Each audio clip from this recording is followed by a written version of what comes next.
주의 말씀을 영상으로 보는다, 영상으로 듣는다 할지라도 정말 그것을 깨닫고 또 성령의 그 인도하심을 따라서 고백하며 결단하는 그런 시간 되도록 주님 축복하여 주시옵소서. 모든 말씀 예수님의 이름으로 간절히 기도합니다. 아멘.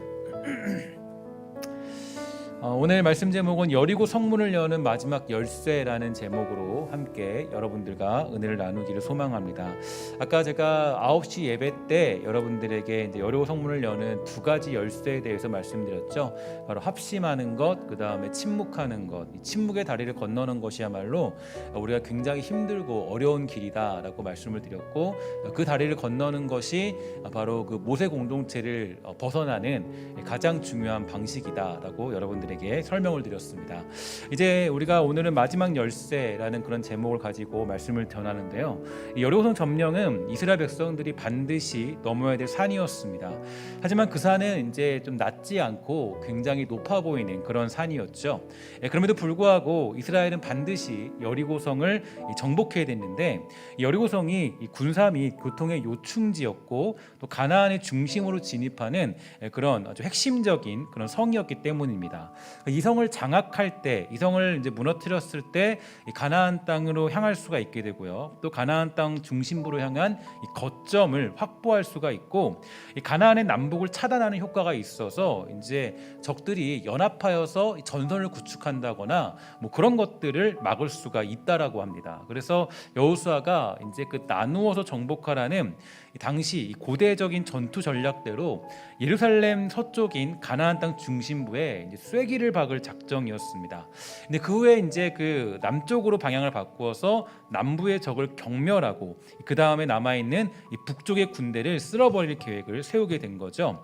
사실 이 전략엔 제가 이제 책들을 살펴보니까 이 두 가지 의견이 있더라고요. 한 책에서는 이 책에 대해서 굉장히 무모한 전략이었다 이렇게 평가하기도 하고, 또 한 책에서는 일단은 이 전략이 탁월한 전략이었다 이렇게 평가하기도 합니다. 근데 조금 뭐 두 가지의 가능성이 있겠죠. 근데 탁월한 전략이었다라는 그런 의견이 조금 더 좀 이렇게 좀 솔깃했던 게, 왜냐하면 이유가 있습니다. 뭐냐면 그 1차 세계 대전 때 그 영국군의 총수 알렌비 장군이 여호수아의 작전을 똑같이 모방해서 이 팔레스타인을 점령할 수 있었다 그래요. 그러니까 지금 이 여기서 나타나는 그 여호수아의 그 전략법, 그러니까 가나안 땅을 정복하는 그 방법을 잘 사용하여서 점령할 수 있었다, 이런 역사적인 증거가 있기 때문에 굉장히 탁월한 그런 전략이었고, 또 한편으로 봤을 때는 굉장히 위험한 그런 전략이기도 하죠. 만약에 거기서 잘못했다가는 양쪽으로 공격을 당할 수 있는 상황이기도 합니다. 어찌되었든 간에 이제 중요한 것은 이겁니다. 이 가나안 지역에 들어가서 싸우게 되는 첫 번째 싸움이라는 의미에서 어떤 희생을 감수하고라도 여리고 전투는 반드시 승리해야 되는 그런 아주 중요한 상황이었습니다. 어떤 것을 하든지 간에 처음 테이프를 잘 끊는 게 중요하겠죠. 야구 경기를 보면 여러분 제일 중요한 타자가 한 명 있는데 누구냐면 바로 1번 타자입니다. 1번 타자가 밀고 가야 어디까지 가느냐, 이 4번 타자까지 가기 때문이죠. 그러니까 첫 번째 그 전략을, 첫 번째 승리를 잘 이뤄내면 이 4번 타자까지 가서 이 홈런을 때릴 수 있는 그런 상황을 우리는 맞이할 수 있습니다. 그래서 이제 그 여리고성의 전투는 반드시 이 가나안 땅을 정복하기 전에 반드시 그들이 승리해야 되는 과제와 같았습니다. 오늘 우리들도 그렇습니다. 우리들도 인생을 살아가다 보면 이런 일을 만날 때가 있어요. 결코 피할 수 없는, 도망칠 수 없는 이 여리고성과 같은 일들을 만날 때가 있죠. 무슨 일이 있어도 우리는 그런 때 어떻게 되냐면 멈출 수 없고 앞으로 나가야 됩니다. 그러니까 감당할만 해서 내가 한다 이게 아니라 이 선택의 여지가 없기 때문이에요. 사실 이제 이번 코로나 사태를 지나가면서 저는 이제 여러분들을 이끌고 또 여러분들과 함께 어쨌든 신성교회를 잘 책임지고 감당해야 될 몫이 있기 때문에 굉장히 많은 고민을 했습니다. 처음에는 여러분들도 다 같은 마음이었을 거예요. 조금만 피하면 되겠지, 이 강력한 비가 이제 곧 그칠 때가 찾아오겠지, 조금만 지나면 되겠지, 이런 생각을 했지만 어느 순간 하나님이 주신 마음은 피할 수 없다라는 그런 마음을 허락해 주셨어요. 이것은 반드시 제가 넘고 가야 될 산이라는 것을 깨달았고, 이 산을 뒤로 한 채는 어디로도 갈 수 없다, 이런 사실을 알게 되었습니다. 그래서 사실 저는 이 코로나 사태와 이제 어떤 이 코로나 사태를 이겨내기 위해서 어떤 결단을 했냐면 이 코로나 사태를 맞이하면서 정면으로 부딪혀야겠다라는 그런 생각을 좀 하게 되었어요. 처음에는 사실 좀 위축된 것도 사실입니다. 여러분 위축되지 않았다면 이상한 거죠. 딱 나왔는데 텅 비어 있는 교회에서 설교를 해야 된다. 위축될 수밖에 없죠. 그때는 사실은 좀 서러웠어요. 눈물도 나고 그냥 뭐 어떤 다른 걸 떠나서 그냥 서 있는 것 자체가 너무 힘들었어요. 다리도 후들거리고 내가 무슨 얘기를 해야 되는지, 내가 뭐 여기서 지금 뭐 설교를 해야 되는데 사람도 없고 혼자 설교를 하고 있으니까 무슨 얘기를 하는지 모르고. 또 그때 기억나시죠? 이 주일 저녁 예배 때 예배를 드릴 수가 없으니까 사역자들끼리 4명에서 제 방에서 설교를 진행했던 그 모습들, 마스크를 쓰고. 저는 그때가 아직도 이제 생생하게 기억나는 게 예배를 드리는 그 순간 내내 계속 울었어요. 울면서 계속 예배를 드렸어요. 그 4명에서 있을 때. 계속 찬양 부르면서 울고 기도하면서 울고 계속 울었어요. 그때는 좀 위축되기도 했고 또 하나님이 뭘 말씀하시나 잘 생각할 수가 없는 그런 상황이었습니다. 근데 이제 지금은 전혀 그렇지 않아요. 지금은 여러분 이제 저를 뭐 보시면 알겠지만 지금은 전혀 그렇지 않습니다. 지금은 뭐 코로나 사태에 앞서서 조금도 위축되지 않았습니다. 오히려 담대해졌어요. 오히려 제가 마음속에 가진 생각은 이 산은 반드시 넘어야 되겠구나. 이거는 넘지 않으면 우리가 안 될 산이구나. 이런 생각이 더 많이 저에게 찾아왔습니다. 그래서 그 2주간의 특별 새벽 기도회가 사실 제 계획 속에는 제 개인적인 그 미래상에는 내년도에 계획이 되어 있었거든요. 내년도에 하는 게 제 계획상이었어요. 그러니까 내년도에 하고 그 다음에 이제 5년쯤 됐을 때는 이제 또 한 달 새벽 기도를 하고 그 5년이 조금 더 시간이 좀 지나면 이제 그때는 40일 새벽 기도를 하고 이런 식으로 하는 게 제 플랜이었는데 근데 제가 갑자기 그런 생각이 들었어요. 이걸 뛰어넘으려면 기도밖에 없겠다. 어쨌든 뭐 온라인이든 뭐든 이걸 뛰어넘으려면 이 산을 넘으려면 기도하는 것밖에 없겠다 이런 생각을 하게 되었어요. 그러니까 하나님이 주신 마음은 그 산을 너가 피할 수 있을 것 같냐? 이 산은 반드시 뚫고 가야 된다라고 그런 마음을 허락해 주셨다라는 거죠. 그래서 제가 조금 더 빨리 제가 가진 플랜보다 훨씬 더 빨리 저는 2주간의 특별 새벽 기도회를 온라인으로 계획하게 된 것입니다. 물론 제가 또 다른 교회를 찾아보니까 그 2주간의 특별 새벽 기도회를 하는 교회들도 있더라고요. 온라인으로 있더라고요. 그러니까 큰 교회들은 아무래도 좀 그런 것들이 좀 빠를 수 있겠죠. 있더라고요. 근데 저희 교회는 그런 게 처음이기 때문에 좀 우리 교회로서는 조금 이게 아주 좀 될까? 이런 고민이 들었던 그런 도전에 있는 상황이었습니다. 그러니까 이제 어쨌든 이렇게 그런 도전을 좀 빨리 앞당기게 되었고 이 말씀 수련회도 조금 더 좀 특별한 방법으로 진행을 하면서 이렇게 진행하게 된 거죠. 사실 제가 새벽에도 말씀드렸지만 오늘은 주일인데 제가 하나님께 기도하면서 느낀 것은 이거예요. 오늘 주일이지만 말씀 사경회와 같이 하루를 보내면 어떻겠니? 이런 마음이 저에게 좀 들었던 것 같아요. 그러니까 이 새벽부터 계속 여호수아의 말씀을 이어서 강해하면서 예배를 이어가게 된 겁니다. 그래서 오늘 쭉 들으면 여호수아를 그냥 뭐 쭉 듣게 되는 거예요. 새벽부터 들으면 진짜 저녁까지 쫙 듣게 되면서 이 강해 마치 이 사경회를 하는 것 같은 그런 순간들이죠. 여러분 제가 정말 보니까 한국 교회가 무너지는 시점은 여기에 있었어요.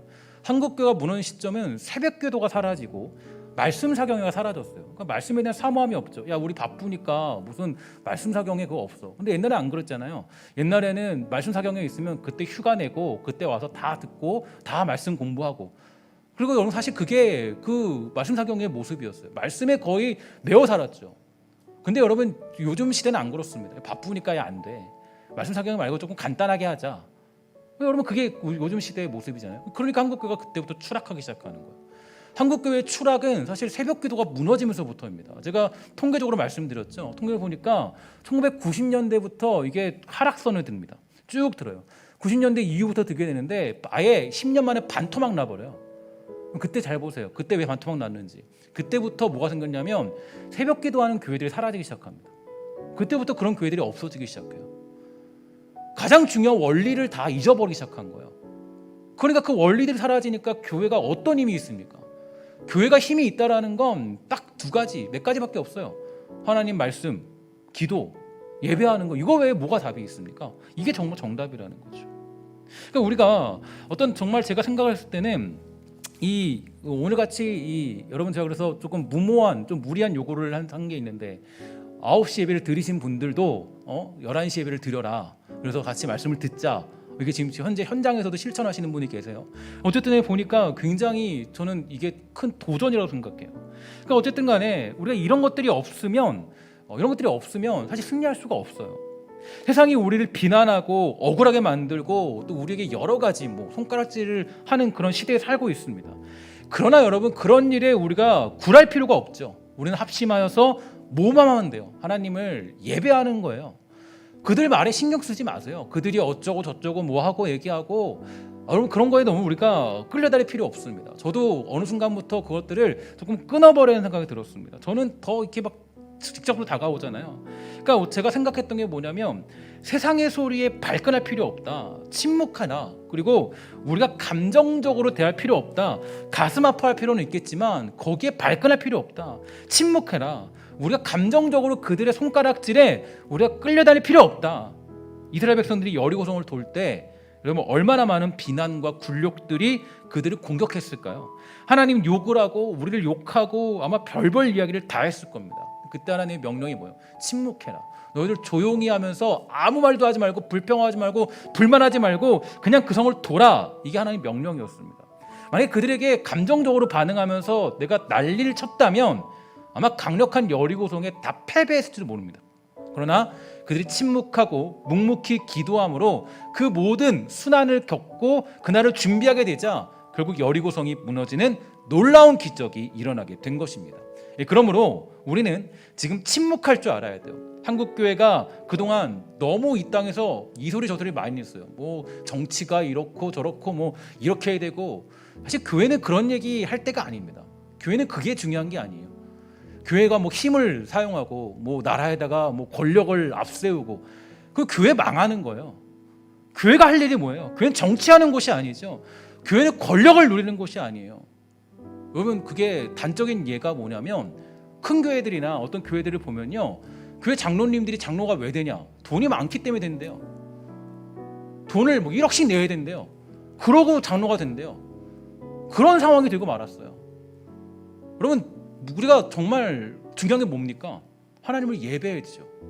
기도하는 거. 그게 우리의 힘 아니에요. 근데 왜 그런 것들로 우리가 권력을 누려야 되고 그런 것들로 우리가 교회를 세워나가야 됩니까? 교회는 하나님을 예배하는 것이고 만군의 하나님이 이 땅의 주인이심을 알리고 선포하는 일을 감당하는 곳입니다. 그래서 우리 세상 앞에 좀 침묵할 필요가 있어요. 우리가 교회가 크니까 우리 할 말 좀 있지. 우리가 이 땅에 어떤 이웃들을 도우니까 우리 좀 할 말 있는 거 아니야? 그런 거 우리는 그렇게 사는 게 아니에요. 우리는 그들이 비난해도 세상이 손가락질해도 묵묵히 견디는 겁니다. 참는 거예요. 침묵하는 거예요. 하나님의 때가 있어요. 하나님의 타이밍이 있어요. 그때를 기다리는 게 우리의 믿음이죠. 그렇게 할 때 우리는 우리의 삶에 기적이 일어나게 되는 겁니다. 오늘 침묵 가운데 교회의 본질이 회복되는 놀라운 역사가 있게 되기를 주의 이름으로 간절히 소망합니다. 이제 여리고성을 정복하는 방법, 그 방법에 대하여서 하나님이 가르치신 어떤 그런 구체적인 내용들을 좀 제가 설명을 드리면, 첫 번째로 뭘 했냐? 성 주위를 돌라, 이렇게 명령하셨죠. 성 주위를 도는 거예요. 그런데 도는데 어떻게 도냐면, 두 번째, 군사들이 제사장들과 함께 하루에 한 번씩 엿새를 돌아라, 이렇게 명령하셨죠. 세 번째 명령은 이겁니다. 너희가 그렇게 돌다가 마지막에 7일째 되는 날에는 6바퀴를 돌고 크게 나팔을 불고 소리치면 성벽이 무너져 내릴 것이니 그때 일시에 달려들어 성을 취하라, 이렇게 명령하셨어요. 이스라엘 군대가 여리고성 주위를 돌 때 그들의 행렬의 형태에 대해서 하나님은 특별한 또한 지시를 주셨죠. 어떤 지시냐면은 이렇게 구성됩니다. 맨 앞에는 이 무장한 선발대가 앞장서고요. 그 뒤에는 양각 나팔을 든 7명의 제사장들이 따르게 되고, 그 뒤에 뭐가 있느냐? 언약궤를 맨 제사장들이 서고 맨 뒤에는 이스라엘 군대가 서게 되는 진영입니다. 이렇게 큰 진영이 되는 거예요. 즉 행진하는 군대의 중심에 뭐가 있냐? 언약궤가 있는 거죠. 그러니까 언약궤가 중심이에요. 그러니까 하나님의 말씀이 담긴 언약궤. 아까 말씀드렸던 첫 번째, 두 번째, 세 번째 방법을 할 때 그때 가장 중심에 있는 것은 하나님의 말씀이 담긴 언약궤였습니다. 즉 이것은 하나님의 임재를 상징하는 거죠. 따라서 언약궤가 그 중심에 있다. 그 군대의 중심이 선다는 것은 하나님이 이스라엘 군대의 중심에 서신다는 의미이고, 그렇게 할 때 확실한 승리가 보장된다라는 뜻을 가지고 있어요. 다시 말해서 이스라엘 백성들은 그냥 아무런 의미 없이 아무런 그냥 그냥 돌라니까 돌아야지 이게 아니라 돌 때 거기에 굉장히 중요한 의미가 담겨져 있는 겁니다. 그러니까 하나님을 그 전투의 사령관으로, 하나님의 말씀을 그 전투의 지휘관으로 모시고 그 성을 돌았던 거예요. 그러니까 사령관이 그 안에 있는 거죠. 이처럼 하나님의 백성은 하나님의 말씀을 확실히 믿고 따르는 자들이에요. 그 말씀을 따를 때 그분을 내 인생의 최고의 지휘관으로 모시게 될 때 우리는 주어진 인생 속에서 승리할 수 있게 되는 것입니다. 그래서 우리가 그 사령관의 말을 따라야 전쟁에 승리하는 것처럼 하나님의 말씀에 우리가 귀 기울여서 그 세미한 음성을 듣게 될 때 우리의 인생에서 승리할 수 있게 되는 거예요. 피터 로이드 목사님이 어느 날 자기 집으로 성도들을 초대했습니다. 식사 후에 이 플로리다 주립대 동물학 교수인 한 성도가 커피를 마시면서 뒤뜰을 거닐었다 그래요.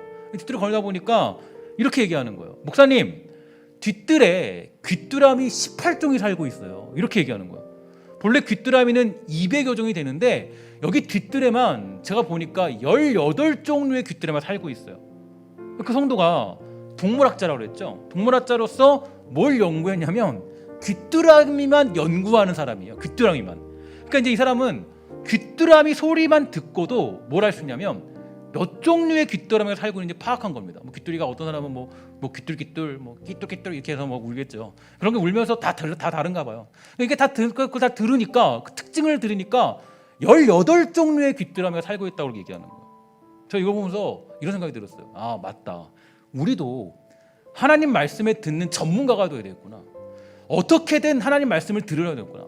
삶 속에서 나에게 주어진 인생 속에서 TV를 볼 때도 대화할 때도 이야기할 때도 여러 상황 속에서도 하나님의 그 들려오는 세미한 음성을 듣는 훈련이 되겠구나.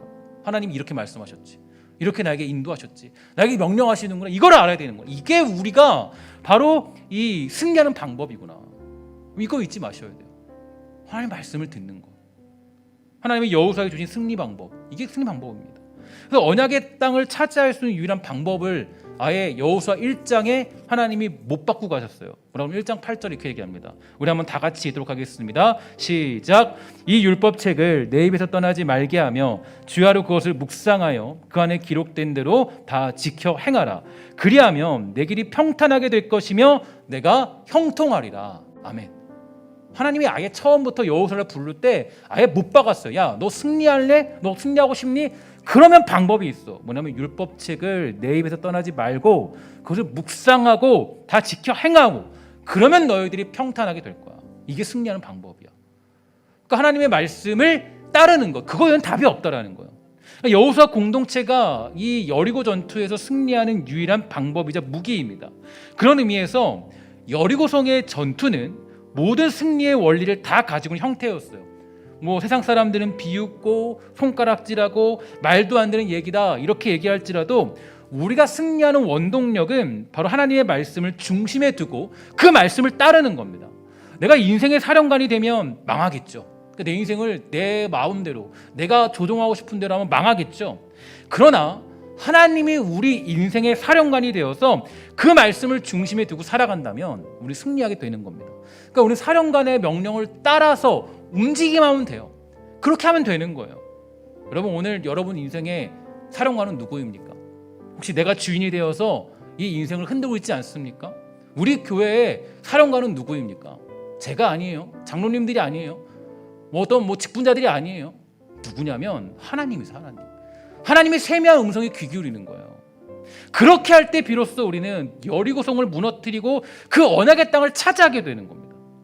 특히 이러한 때에 우리가 필요한 자세가 있죠. 사령관의 이야기를 들으면 우리가 뭘 할 수 있어요? 반발할 수 있겠죠.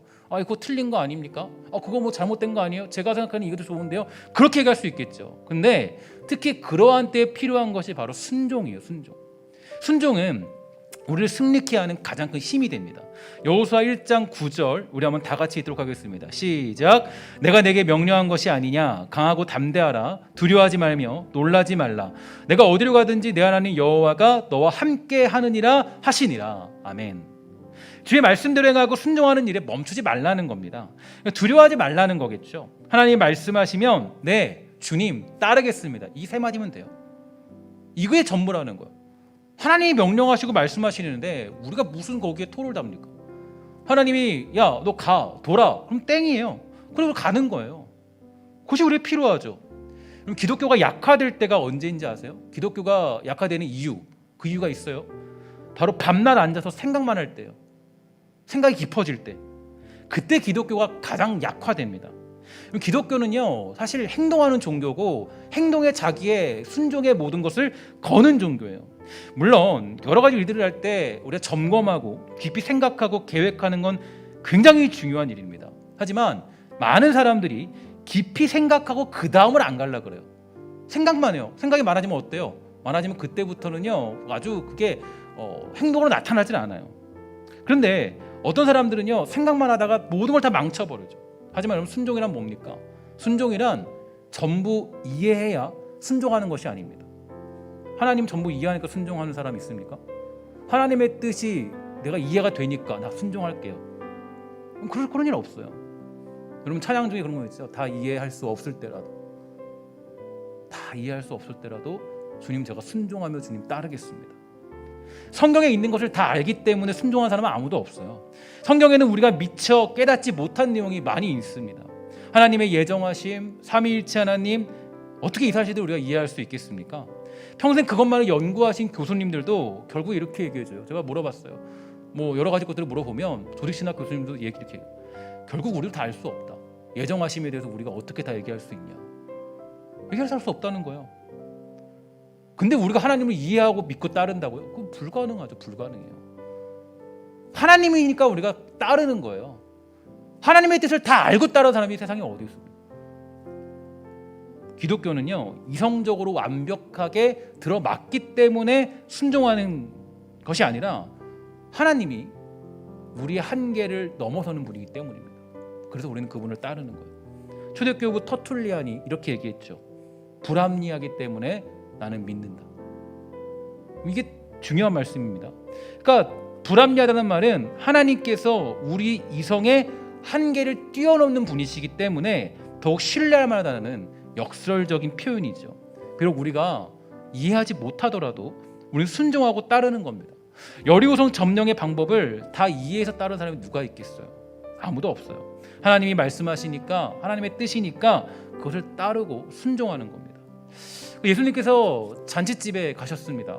왜 갔는지는 잘 알 수가 없어요. 혼인잔치에 가셨는데 아마 지인인가 봐요. 지인 갔는데 이 포도주가 떨어집니다. 그래서 하인들이 야 이거 어떻게 되냐, 주인이 어떻게 되냐 발을 동동 구르고 줬어요. 그러니까 그래도 그 예수님의 어머니가 누굽니까? 마리아죠. 마리아가 그래도 이때 아들 찬스, 예수님 찬스를 한번 사용합니다. 뭐라 그래요? 예수님은 아직 때가 되지 않았습니다. 예수님은 그렇게 때가 되지 않았습니다. 그래도 육신의 어머니가 부탁합니다.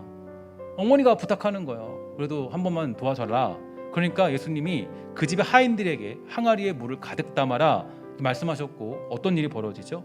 요한복음 2장 8절부터 9절. 이제는 떠서 연회장에 갖다 주라 하심에 갖다 주었더니 연회장은 물로 된 포도주를 맛보고도 어디서 났는지 알지 못하되 물 떠온 하인들은 알더라. 이렇게 되어 있어요.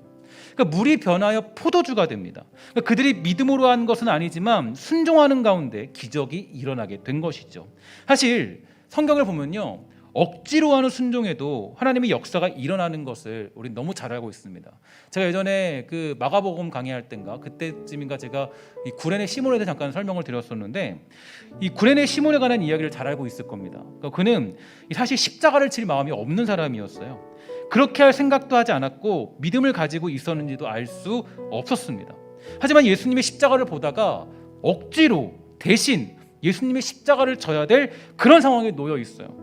그렇게 그는 억지로 십자가를 지게 되었고 결국 믿음의 사람으로 후대에 남게 됩니다. 그래서 그의 아들인가가 성경에 나타나요. 그의 자녀들이. 굉장히 이게 놀랍죠.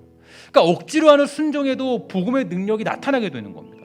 그렇기 때문에 하나님의 말씀에 순종하는 것은 무엇보다 우리에게 중요한 핵심적인 열쇠가 되는 겁니다. 특히 오늘 본문에 나타난 이스라엘 백성들의 순종은 억지로 하는 순종은 또 아니었어요. 이들을 보면요, 매우 적극적인 순종이라고 평가해지고 있는데, 그들은 어떻게 되냐면 새벽에 일어나서 하나님의 명령을 실행하게 됩니다. 사실 하나님께서요, 시간을 정해주진 않았어요. 그럼에도 불구하고 그들이 아침 일찍 일어나서 여리고 성으로 달렸습니다. 그리고 그 성을 돌기 시작해요. 만약에 억지로 했다면 해가 뉘엿뉘엿 지고 있을 때 할까 말까 하다가 겨우 했을 거예요. 그런데 새벽에 일어나서, 아침에 일찍이 일어나서 여리고성을 돌았다라는 것은, 그것은 하나님의 말씀이 이루어진다라는 확신을 가지고 적극적인 순종을 이루었던 겁니다. 그러니까 반드시 여리고성이 무너질 것이라는 자신감과 용기가 있었기 때문에 아침부터 일어나서 그 성을 돌기 시작한 거예요. 마치 내가 내게 명령한 것이 아니냐, 두려워 말라라는 하나님의 위로와 격려를 모두 받은 사람들처럼 그들은 새벽부터 모여서 성을 돌기 시작합니다. 그렇게 적극적으로 주의 말씀에 순종하게 되자 어떤 일이 벌어집니까? 7일째 되는 날에 여리고성은 무너지고 말았습니다. 오늘 이 놀라운 기적이 우리 사랑하는 주의 백성들과 신성교회 가운데 나타나게 되기를 주의 이름으로 간절히 소망합니다. 사실 여리고성의 승리는요, 이제 이것이에요. 합심, 침묵, 순종, 세 가지 원리입니다. 이 세 가지 원칙, 이 원리로 인하여서 무너졌다고 해도 과언이 아니죠. 그래서 여러분, 신앙생활 가운데 이 세 가지 원칙은 필수적인 조건인데, 여러분 우리 마음에 영혼에 새기면서 우리 한번 이 세 가지 단어를 한번 따라해 봅시다. 다 같이 우리 함께 있습니다. 시작. 합심, 침묵, 순종. 이 세 가지의 원리는 너무 중요해요. 근데 이 세 가지 단어야말로 사실 왜 중요하냐면, 이 중요한 이유가 있어요. 왜 중요하냐? 사실 이 세 가지 단어야말로 우리들이 하기에는 가장 힘든 단어라는 것을 알 수가 있죠. 합심하는 것보다 우리 뭐 좋아하죠? 분열하는 거 좋아해요. 3, 4, 5 좋아해요. 함께하는 거, 하나 되는 거 우리 가장 못합니다. 근데 합심해요. 또 뭐예요? 뭐 순종하자, 뭐 그러면 불평과 불만이 가득하죠. 침묵하자, 그러면 이 소리 내고 저 소리 내고. 그게 우리들의 모습들이에요. 제일 하기 힘든 거예요. 합심하는 것 힘들고, 또 침묵하는 거 너무 어렵고, 순종하는 거 우리 정말 힘들고. 근데 우리는 이게 사실 우리들이 평생의 싸움이에요. 그래서 한 책에서 보니까 이것을 이렇게 풀어줬어요. 이 폴 톰스가 이렇게 얘기했다고 합니다. 여리고 정복에서 주는 중요한 교훈이 하나 있는데, 그것은 그 전쟁의 진짜 상대는 여리고 군사들이 아니었다는 사실이다. 그 싸움은 자신과의 싸움이었다. 하나님이 여리고를 파괴시키기 위하여서 온 힘을 집중하셨던 것은 아니다. 하나님은 말씀만으로도 간단히 여리고를 없애버리실 수 있었다. 맞죠? 그 다음에 이렇게 얘기합니다. 진짜 여리고 전쟁은 인간의 마음을 상대로 한 것이지 여리고 성벽을 상대로 한 것이 아니었다. 이렇게 평가하고 있어요. 이 말이 맞아요. 그러니까 하나님은 여리고를 정복하려 한 것이 아니라 뭘 정복하기 원했던 거예요? 바로 이스라엘 백성들의 마음을 정복하고자 했던 거예요. 그들이 제일 못했던 게 합심하는 거 못했고, 제일 못했던 게 침묵하는 거는 정말 못했고, 순종하는 거 그들은 감당하지 못했습니다. 그들의 모습들이죠. 그러니까 하나님이 이 전투를 통해서 하나님이 하고자 했던 것은 그들의 마음을 정복하고자 했던 것이지, 여리고성을 정복하기 위해서 하신 것은 아니다는 얘기죠. 그래서 이 전투로 인하여서 모세 시대 공동체의 모습은 완전히 벗어버리고 여호수아 공동체로 거듭날 수가 있던 것입니다. 오늘 우리에게도 이러한 역사가 일어나게 되기를 주의 이름으로 간절히 소망합니다. 우리가 하나님과의 관계를 막고 있는 많은 나와의 싸움, 문제들이 있어요. 그 문제들을 제거하지 않으면 하나님의 능력을 경험하는 것은 굉장히 어렵습니다. 사실 신앙의 가장 큰 싸움은 누구에게 있냐면 나에게 있어요. 그러니까 평생토록 우리는 나와의 싸움을 하는 겁니다. 우리는 죄악을 너무나 사랑하는 존재들이에요. 죄를 보면요, 저 멀리서도 달려가서 죄를 껴안고 놓지 못하는 존재가 바로 우리들의 모습이겠죠. 하지만 하나님은 무엇보다 우리가 그러한 죄악을 멀리하기 원하는 분이십니다. 여러분 중에 이런 생각을 하는 분 계실지 모르겠어요. 왜 하나님은 여리고성을 무너뜨리셨고 가나안 땅의 모든 민족들을 전멸시켜라 이렇게 명령하셨는지 이해할 수 없다라고 생각하는 분들도 있을지 모르겠습니다. 아니 어떻게 어린아이들까지 다 죽이고 그 생명들을 사랑의 하나님이라고 하시는 분이 모두 죽여라, 진멸해라 말씀하셨을까? 여러분 이해 안 가잖아요. 그래서 이거 가지고 시비 거는 사람 되게 많이 있어요. 그러니까 사랑의 하나님인데 야, 왜 그 하나님이 그 가나안 민족들을 다 죽이라고 명했냐? 여러분 그래서 기독교를 비판할 때 가장 많이 쓰이는 그런 내용이 이 내용입니다. 가나안 땅을 점령할 때 하나님께서 다 진멸해라, 다 죽여라 라고 얘기했을 때 아니 사랑의 하나님이 왜 그렇게 하냐? 하나님 이상한 거 아니냐? 이렇게 반문을 해요. 근데 여기 이유가 있죠. 왜냐하면 하나님은 어떤 분이시냐? 죄에 대해서는 넘어갈 수 없는 분이기 때문입니다. 심지어 어떻게 하셨냐면 그 죄 때문에 어떻게 하셨어요? 우리들의 죄로 인하여서 예수님이 이 땅에 오셨죠. 그리고 어떻게 했어요? 그냥 가셨어요? 아니에요. 오셔서 고난당하시고 십자가 지시고 침뱉음 당하시고 모든 죄악들을 담당하시고 십자가 달려 죽으셨습니다. 하나님 방법이에요. 하나님은 그만큼 죄에 대해서는 하나님이 용서치 않으세요.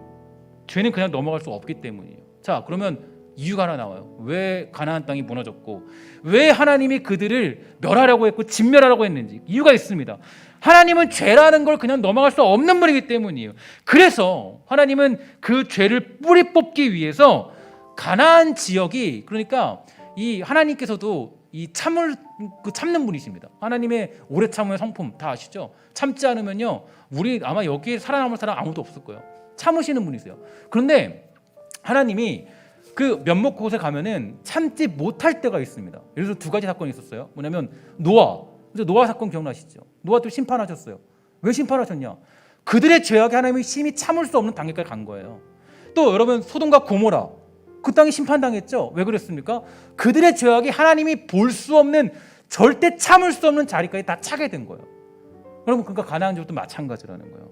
왜 하나님이 가나안 정복을 그들에게 시켰고 그 시기에 딱 맞춰서 그들이 가나안 정복을 감당할 수 있게 하셨느냐? 그 이유는 바로 그들의 그 문화가, 그들의 악함이, 아주 죄악이 하나님이 참을 수 없는 단계까지 가게 되었기 때문입니다. 그래서 하나님이 그 땅을 정결케 하시고자 하나님이 그 모든 죄악을 심판하시고자 그 이스라엘 백성들의 가나안 정복을 통하여서 그 섭리와 함께 그 땅을 정복시킨 겁니다. 하나님은 죄를 싫어하는 분이기 때문이에요. 그런 면에서 여리고성 전투, 자 봅시다. 이런 전투는요 우리 안에 있는 죄악과의 싸움인 거예요. 그러니까 이것은 단순히 그냥 뭐 우리가 저 땅을 정복하자, 야 이반 민족을 정복하자, 그런 의미가 아니에요. 그런 게 아닙니다. 이 전투가 뭘 의미하냐면은 내 안에 있는 죄악을 몰아내고 거룩한 영적 전쟁을 치르는 그 첫걸음, 그것이 바로 여리고성 전투의 시작이었다라는 거죠.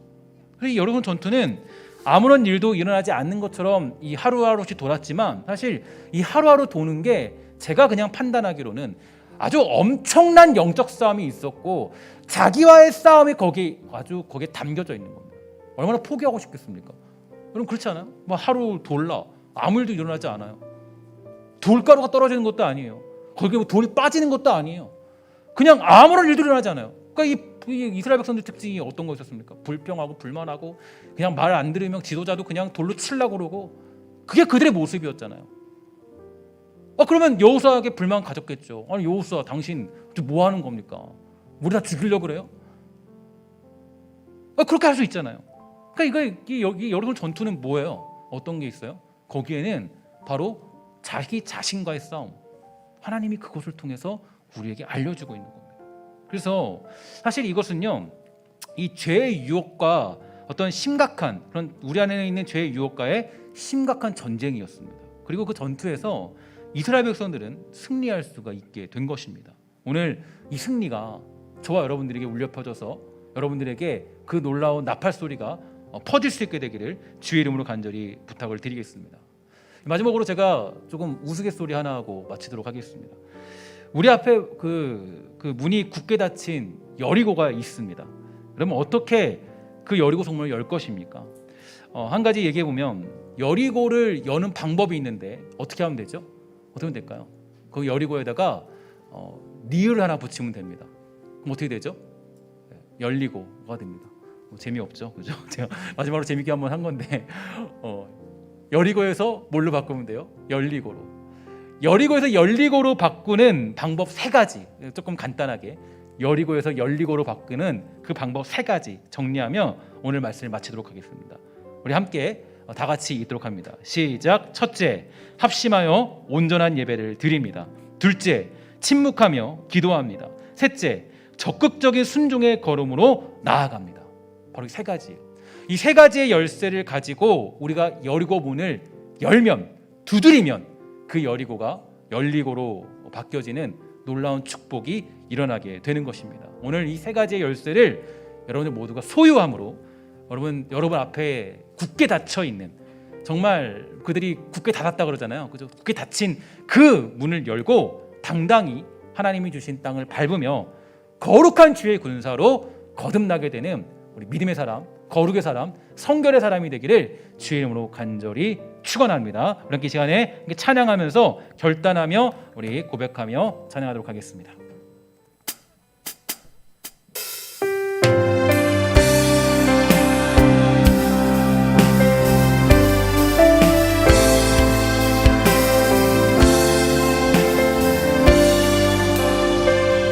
우리에겐 소원이 하나 있네. 우리에겐 소원이 하나 있네. 주님 다시 오실 그날까지, 주님 다시 오실 그날까지 우리 가슴에 새긴 주의 십자가 사랑, 나의 교회를 사랑케 하네. 주의 교회를 향한 우리의 마음, 주의 교회를 향한 우리 마음, 희생과 포기와 가난과 고난, 희생과 포기와 가난과 고난, 하물며 죽음조차 우리 막을 수 없네. 우리 교회는 이 땅의 희망, 교회를 교회되게, 예배되게 우리 사용하소서. 진정한 부흥의 날 오늘 임하도록 우리 사용하소서. 우리 다시 한번 찬양할 때는 정말 그런 마음을 가지기 원합니다. 우리가 지금 여리고 성문 앞에 서 있습니다. 성문 앞에서 하나님, 우리가 합심, 침묵, 순종이라는 벅찬 마음을 가지고 그 여리고 성을 열기 위한 자리에 서 있는 이스라엘 백성들의 마음이 있기를 소망합니다. 이 시간에 그런 마음을 가지고 우리 함께 이 찬양을 함께 전심을 다해 고백하도록 하겠습니다. 우리에게 소원이 하나 있네. 우리에겐 소원이 하나 있네. 주님 다시 오실 그날까지 우리 가슴에 새긴 주의 십자가 사랑, 나의 교회를 사랑케 하네. 주의 교회를 향한 우리 마음, 희생과 포기와 가난과 고난, 희생과 포기와 가난과 고난, 하물며 죽음조차 우릴 막을 수 없네. 우리 교회는 이 땅의 희망, 교회를 교회되게, 교회를 교회되게, 예배되게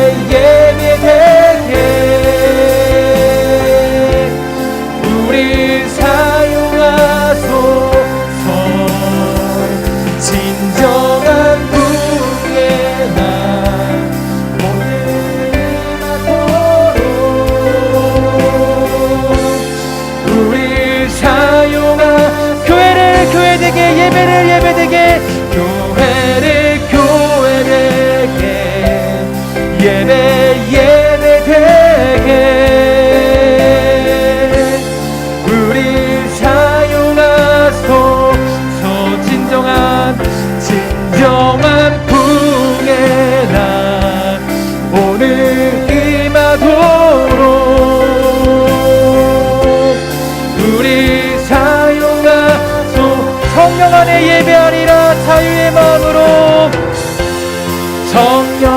안에 예배하리라.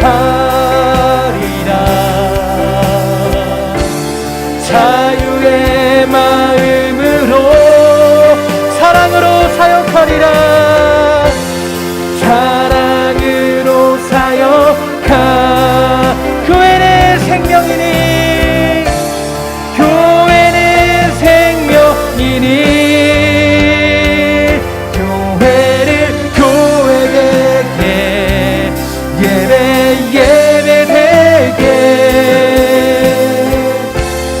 우리 사용하소서.